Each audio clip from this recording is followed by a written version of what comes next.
नमस्कार, मैं हूं कुमार अनिल। राहुल गांधी ने कुछ घंटे पहले अमेरिका में प्रेस से बातचीत की है। वो प्रेस कॉन्फ्रेंस हुआ नेशनल प्रेस क्लब में। वहाँ दुनिया भर के पत्रकार जमा होते हैं और वहाँ पहले से सवाल नहीं मिलते हैं। वो सवाल नहीं पूछे जाते हैं कि आप आम कैसे काट के खाते हैं। राहुल गांधी से भी बहुत कठिन सवाल पूछे गए। ऐसे ऐसे सवाल पूछे गए जो फंसाने वाले सवाल थे। जैसे बेरोजगारी पर बात कर रहे हैं आप, लेकिन कर्नाटक में आपकी सरकार है, तो कर्नाटक में आप क्या कर रहे हैं बेरोजगारी दूर करने के लिए, मैन्युफैक्चरिंग को बढ़ावा देने के लिए। ऐसे अनेक सवाल किए गए। तो राहुल गांधी ने बहुत शांति से आप वो वीडियो देखें तो काफ़ी शांति से उन्होंने हर सवाल का जवाब दिया। और वो जो सवाल हैं उन सवालों को मैंने तीन भाग में बांटा है। और नोट किया इस बात को मैंने कि राहुल गांधी अपने पिछले भाषणों में तो जो बात बोल रहे थे, कई बातें इसमें प्रेस कॉन्फ्रेंस में भी उन्होंने दोहराई, लेकिन दोहराते हुए कुछ नए तर्क दिए और कुछ बिल्कुल नई बात की जो अब तक वो अभी अमेरिका में वो नहीं बोले थे। जैसे कि ST/SC रिजर्वेशन पर जो सुप्रीम कोर्ट का फैसला है उस पर कांग्रेस का क्या मत है, ये पहली बार राहुल गांधी ने इस प्रेस कॉन्फ्रेंस में कहा। एक तरह से खुलासा किया कांग्रेस क्या करने वाली है या क्या कांग्रेस की सोच है। तो ऐसे कुछ नए बिंदु भी आए, उसको मैंने नोट किया। यही बात मैं आपके सामने इस वीडियो में शेयर करने वाला हूँ। तो 3 भाग में उनके जो प्रश्न हुए और उसका जो जवाब दिया, उसको 3 भाग में आप बांट सकते हैं।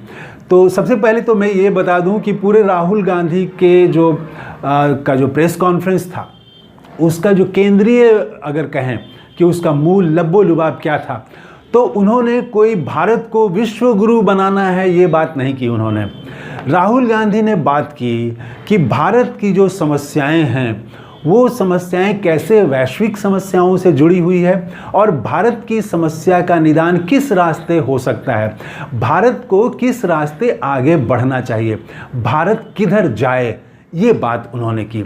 तो उनके साथ जो बातचीत हुई, जो प्रश्न पूछे गए, उसको मैंने 3 भागों में देखा। पहला तो उनसे कुछ व्यक्तिगत सवाल हैं।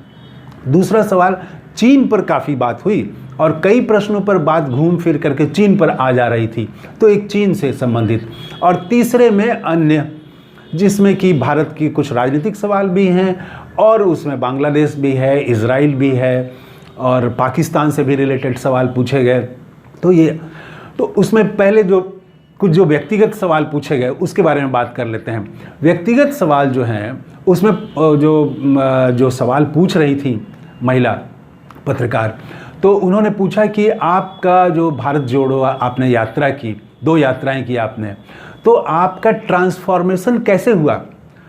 तो इस पर ट्रांसफॉर्मेशन अंग्रेजी में उन्होंने इस्तेमाल किया।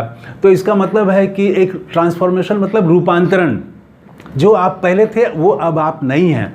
तो राहुल गांधी जवाब देने के लिए उन्होंने शुरू ही किया कि ट्रांसफॉर्मेशन कहना उचित नहीं है। तब तक उस महिला पत्रकार ने खुद ही एक दूसरा शब्द, वैकल्पिक शब्द दे दिया, कहा कि जर्नी।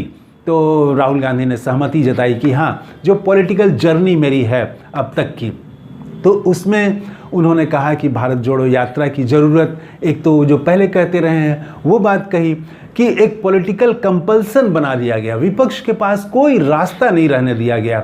मीडिया पर कब्जा हो गया, जो और संस्थाएं हैं उन पर कब्जा हो गया, संसद में भी आवाज़ बंद कर दी जाती थी, तो मीडिया के सामने भी नहीं, कहीं नहीं बोल सकते थे। तो आवाज़ जनता के बीच जाना, आवाज़ पहुंचाना, इसका कोई रास्ता नहीं था। तो हमने सोचा कि सीधा हम चलें जनता के बीच। एक तो ये जो पहले भी वो कह चुके हैं। दूसरी बात उन्होंने कही कि एक पॉलिटिकल के साथ एक व्यक्तिगत बात भी उन्होंने कही कि भारत में उत्तर से दक्षिण से उत्तर तक, कन्याकुमारी से कश्मीर तक पैदल चलने की आकांक्षा और देश को समझने की आकांक्षा उनकी बहुत पहले से रही है। जब वो युवा थे तभी ऐसा सोचा करते थे। तो ये उनकी एक व्यक्तिगत इच्छा भी थी कि वो पैदल लोगों के बीच जाएं, लोगों से मिलें, उनका दुख दर्द समझें। तो ये उनकी व्यक्तिगत इच्छा भी थी, उनका एक सपना भी था, आप कह सकते हैं। तो एक तो इस तरह के कुछ व्यक्तिगत सवाल थे। उसके बाद आते हैं कि चीन से संबंधित सवाल। तो वो कई बार घूम फिर करके बात चीन पर आ जा रही थी। जैसे कि भारतीय कंपनियों के बारे में बात हुई, बेरोजगारी, मैन्युफैक्चरिंग के बारे में बात हुई। यहाँ राहुल गांधी ने यहाँ भी एक नई बात कही।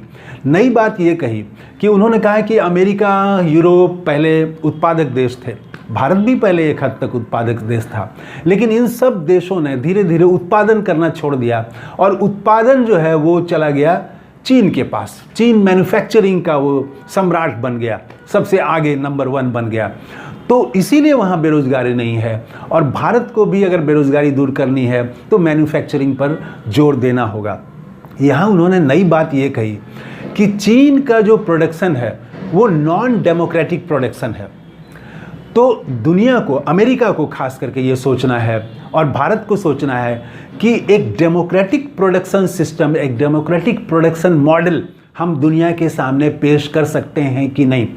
चीन में बोलने की आज़ादी नहीं है, स्वतंत्रता नहीं है, तो वो एक बंद माहौल है। तो वो बंद माहौल में रहते हुए उसने प्रोडक्शन को बढ़ाया, वहाँ एक खुशहाली आई चीन में, ये राहुल गांधी ने कहा।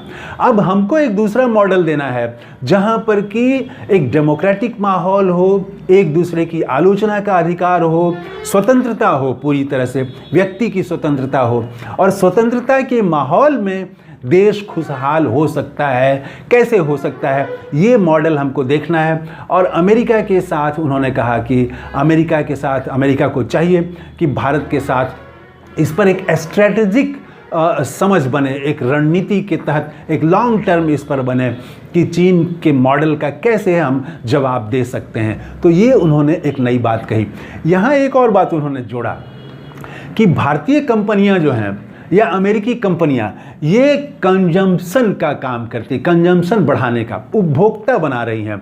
उपभोग, आप कैसे खरीदें, माल खरीदें, तो ये खरीद बिक्री के काम कर रही हैं। तो राहुल गांधी ने कहा कि खरीद बिक्री का काम आसान है जो भारतीय कंपनियां कर रही हैं कि ये खाओ और तुरंत मजबूत हो जाओ, ये ऐसा पानी पियो और स्वस्थ रहो। तो ये जो हर चीज़ बेचने का, कंजम्पशन, इसको बढ़ावा देने का, वो कंपनी अपना देखती है कि हमने कितना माल बेचा। तो इसके बजाय प्रोडक्शन पर, कंजम्पशन, उपभोक्ता बनाने के बजाय हम जो है उत्पादक बनाएं, देश जो है वो उत्पादक बने, उत्पादक देश बने। तो ये एक उन्होंने एक सैद्धांतिक बात कही उन्होंने, राहुल गांधी ने, कि भारतीय कंपनियां ये जो उपभोक्ता बना रही हैं ये आसान है, प्रोडक्शन को बढ़ावा देना ये थोड़ा कठिन है। सरकार के लेवल पर भी इसमें काम करना पड़ेगा, कई स्तर पर काम करना पड़ेगा। इसके लिए उन्होंने कुछ उपाय भी बताए। इसी से रिलेटेड तब वो जो पत्रकार, महिला पत्रकार थी, उन्होंने ये सवाल किया कि आपकी भी तो सरकार है कर्नाटक में, आप मैन्युफैक्चरिंग बढ़ाने के लिए, बेरोजगारी दूर करने के लिए कर्नाटक में आप क्या कर रहे हैं। यहाँ जो राहुल गांधी के विरोधी यानी भारतीय जनता पार्टी के लोग जो पूछते हैं, मिलता जुलता सवाल उस पत्रकार ने भी पूछा। और देखिए राहुल गांधी ने क्या जवाब दिया। राहुल गांधी ने कहा कि भारत में जो है वो टैलेंट की कमी नहीं है और हर ज़िले में कुछ खास तरह के उत्पादन होते हैं। जैसे उन्होंने बेल्लारी का नाम लिया, तो कहा कि कर्नाटक सरकार ऐसे जो खास ज़िलों में जो ट्रेडिशन से उत्पादन होते रहे हैं, परंपरागत ढंग से होते रहे हैं या आधुनिक ढंग से कुछ हो रहे हैं, उनको मदद करने के बारे में प्लानिंग की है। कांग्रेस मदद कर रही है वहाँ की सरकार, और इस तरह से हम प्रोडक्शन को बढ़ावा देने के बारे में वहाँ पर काम कर रहे हैं। और दूसरे राज्यों के बारे में भी उन्होंने यही कहा कि हर राज्य में ऐसे ज़िले, हर ज़िले में कुछ ना कुछ खास प्रोडक्शन होते हैं, उसको बढ़ावा दें। कैसे बढ़ावा दें, इस पर भारत सरकार को काम करना चाहिए। तो ये उन्होंने कहा। फिर चीन से रिलेटेड वो ज़मीन का भी मामला उठाया उन्होंने कि कैसे चीन ने ज़मीन हमारा कब्जा कर लिया है और चीज़ों के बारे में भी। लेकिन उन्होंने यहाँ भी कहा कि चीन का मुकाबला सेना से, सैनिक स्तर पर नहीं कर सकते हैं। चीन के पास सेना भी बहुत बड़ी सेना है, लेकिन उन्होंने कहा कि सेना की ताकत कहाँ से मिलती है। सेना की, चीन की जो पूरी ताकत है वो मैन्युफैक्चरिंग से मिल रही है। तो चीन का अगर मुकाबला करना है तो मैन्युफैक्चरिंग से मुकाबला करना पड़ेगा, उत्पादन से करना पड़ेगा। ये उनका यहाँ पर सबसे ज़्यादा बार बार उन्होंने, राहुल गांधी ने जोर दिया। इसी में भारत के आगे बढ़ने का भी रास्ता है, इसी में भारत की खुशहाली का भी रास्ता है, इसी में भारत के से बेरोजगारी दूर करने का भी रास्ता है, और भारत को आगे बढ़ने का भी ये रास्ता है। उस पर उनका काफ़ी जोर था। और इसके बाद अब आइए हम बात करते हैं कि कुछ उन्होंने जो पड़ोसी देशों के बारे में, पाकिस्तान, बांग्लादेश और कुछ भारत की राजनीति से संबंधित सवाल पूछे उन्होंने। तो यहाँ पर भारतीय जनता पार्टी को कोई मौका नहीं मिलेगा, क्योंकि बांग्लादेश और पाकिस्तान के बारे में उन्होंने वही बात कही जो मोदी सरकार की नीति है और जो पहले से यहाँ भारत सरकार की रही है। तो कहा राहुल गांधी ने कि अमेरिका का मामला हो या पाकिस्तान का मामला हो, तो मोदी सरकार विदेश नीति के मामले में एक कंटिन्यूटी वो देखते हैं, एक नियमितता देखते हैं, वो एक क्रमशः वो उसी धारा में है, इसलिए यहाँ पर कोई फ़र्क नहीं है। लेकिन उन्होंने यहाँ एक पॉलिटिकल सवाल में एक नई बात कही। उनसे पत्रकार ने पूछा कि वो पत्रकार को काफ़ी भारत की बहुत भीतर तक की जानकारी है, छोटी छोटी चीज़ों की जानकारी वहाँ के पत्रकार रखते हैं। तो उन्होंने पूछा कि भारत में सुप्रीम कोर्ट ने SC ST रिजर्वेशन को लेके जो फैसला दिया है कि इसमें कैटेगरी होना चाहिए, इसमें भी क्रीमी लेयर तय किया जाना चाहिए, तो सभी पार्टियां जो बड़े बड़े दल हैं वो सभी बड़े दल इसका विरोध कर रहे हैं। तो आपका इसमें क्या स्टैंड है? तो राहुल गांधी ने कहा, वो एक नई बात उन्होंने कही। उन्होंने कहा कि कांग्रेस ने कई एक्सपर्ट के ग्रुप बनाए हैं और वो इस पर विचार विमर्श कर रहे हैं, और दलितों के जो विभिन्न समूह हैं, विभिन्न तरह के ग्रुप हैं, दलितों में विभिन्न जातियां हैं, उनके प्रतिनिधियों से भी वो ग्रुप जो है, कांग्रेस का जो ग्रुप है, वो ग्रुप बातचीत कर रहा है, और इसके बाद बातचीत करने के बाद हम एक उस पर स्टैंड लेंगे। तो इसका मतलब ये है कि मैं तो ये समझ रहा था कि कांग्रेस भी जैसे अन्य पार्टियां हैं जो कि सुप्रीम कोर्ट के फैसले के खिलाफ हैं, उसी तरह से शायद कांग्रेस भी है। लेकिन राहुल गांधी ने साफ किया कि नहीं, अभी इस पर हमने कोई स्टैंड नहीं लिया है, बल्कि इस पर हम डिस्कशन कर रहे हैं, विभिन्न जो दलित समाज के प्रतिनिधि हैं उनसे बात कर रहे हैं, उसके बाद फैसला लेंगे। तो इस तरह से अब जैसे उत्तर प्रदेश में वाल्मीकि समाज वो सुप्रीम कोर्ट के फैसले के पक्ष में है, बिहार में भी जो मुसहर समुदाय है, जो पासवान, रविदास, 2-3 जो मजबूत जातियां हैं, उनको छोड़ के बाकी जो छोटी छोटी जातियां हैं, उसमें भी दलित में भी तो है, एक तबका तो बहुत आगे बढ़ गया है और दूसरा तबका काफ़ी पीछे रह गया है। तो वो जो पीछे रह गए ग्रुप हैं वो सुप्रीम कोर्ट के फैसले का समर्थन कर रहे हैं। तो इस राहुल गांधी के बयान से उनको भी ये एक अच्छा लग सकता है कि हो सकता है कांग्रेस कुछ ऐसा निर्णय ले जिससे कि ये जो वंचित तबका है, दलितों में भी एक हिस्सा जो पीछे छूट गया है, उसको आगे बढ़ने का भी कोई रास्ता, कोई और एक रास्ता वो मॉडल निकाले। हो सकता है कांग्रेस ऐसा कुछ करे, तो ये देखना है।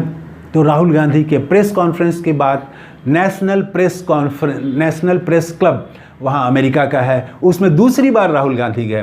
प्रधानमंत्री नरेंद्र मोदी तो एक बार भी नहीं गए हैं, क्योंकि वहाँ आप स्क्रिप्टेड सवाल नहीं दे सकते हैं। वहाँ अमेरिका में गोदी मीडिया नहीं है कि आप पहले से सवाल दे देंगे और पहले से उत्तर भी आप तय कर लेंगे और उत्तर पढ़ लेंगे आप, वो नहीं चलेगा वहाँ पर। इसीलिए प्रधानमंत्री मोदी जो है वो एक तरफा संवाद अमेरिका में करते हैं, एक तरफा भाषण देते हैं, लेकिन वो प्रेस क्लब में जाने की आज तक तो हिम्मत, मैं कहूँगा कि हिम्मत नहीं कर पाए हैं। अब देखें आगे वो करते हैं कि नहीं। चाहे तो प्रधानमंत्री हैं और अच्छे वक्ता हैं, वो भी बोल सकते हैं वहाँ जाके, तो देखें वो कब बोलते हैं नेशनल प्रेस क्लब में जाके। राहुल गांधी तो दोबारा गए। तो इस वीडियो में इतना ही। कैसा लगा ये वीडियो कमेंट करके ज़रूर बताइएगा। थैंक यू, धन्यवाद, जय हिंद।